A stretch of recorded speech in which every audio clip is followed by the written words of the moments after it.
We're continuing our devotional series in the Gospel of Luke and looking at how Jesus' ministry is one of restoration. He comes to restore our hearts, our spirits. He's restoring our humanity, our dignity.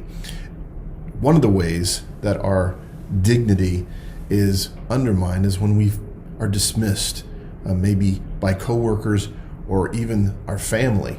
Our presence, our opinions are undervalued. Have you ever felt that way? Well, we're going to look at how Jesus responds to the disciples as they dismiss a whole group of people, in this case children, and how he restores them, and how there are lessons for us as we seek to love those around us, not just children, but people who sometimes are dismissed. Let's look at Luke chapter 18, beginning in verse 15. Now they were bringing even infants to him that he might touch them. And when the disciples saw it, they rebuked them. But Jesus called to them, saying, Let the children come to me, and do not hinder them, for to such belongs the kingdom of God. Truly, truly, I say to you, whoever does not receive the kingdom of God like a child shall not enter it. Jesus recognizes the right of children because to them belongs the kingdom of heaven. That's what it says in verse 16. What belongs to the people around you?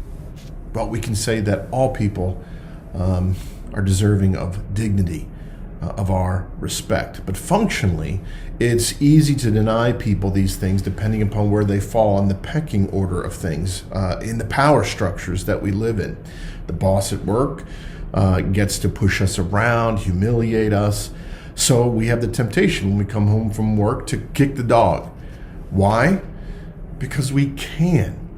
It's now our turn to be in charge and to order the world as we see fit, even if it's a small corner of the world. We get frustrated, and so we're able to exercise our power sometimes in ways that rob people of their dignity or dismiss them. Children are often denied respect because what can they do about it? As parents, we have obligations.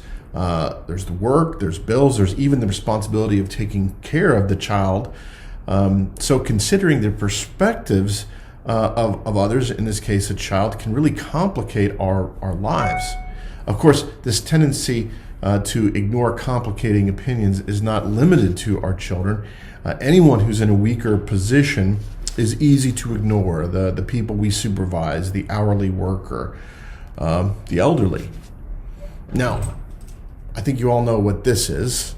This is a car key. And aside from representing the ability to actually drive a car around, it represents something important to us all, and that's independence. To go where we want to go, when we want to go there. And how many of us have had conversations about the car keys, either with our parents when their driving skills are declining, or perhaps you have this conversation with your own children because they think your driving skills are in decline. And it's a hard and painful conversation because of its connection to our sense of independence. And the pain of that can be compounded if there's disrespect in the conversation, and not a true reckoning with how you are feeling about that conversation. Now, Jesus isn't talking about car keys. He's talking about something far more vital than that. But in our haste to do something that we think is important, we often ignore the opinions of the people around us, the people that we love, because it's making our life more complicated. And we end up disrespecting the people that we love, and we deny them what's rightfully theirs, and that's dignity.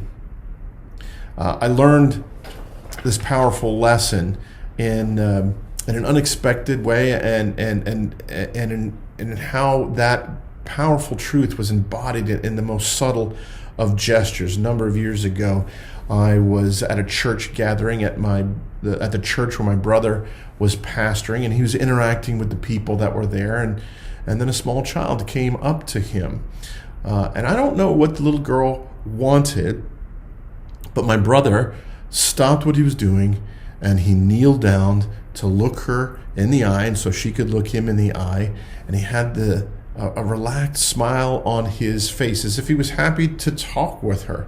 He wasn't irritated or bothered. He was pleased to give her his attention, just as Jesus was pleased to give his attention to the children.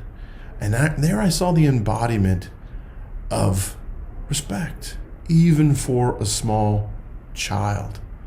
An adult pleased to give his attention. Jesus is pleased to give us his attention. Why was Jesus pleased to give attention to the children? Because to such as these belongs the kingdom of God. Affirm someone this week, maybe someone who doesn't have the power you have, by giving them the attention they're due and respecting them. Blessings on you all. Have a good week.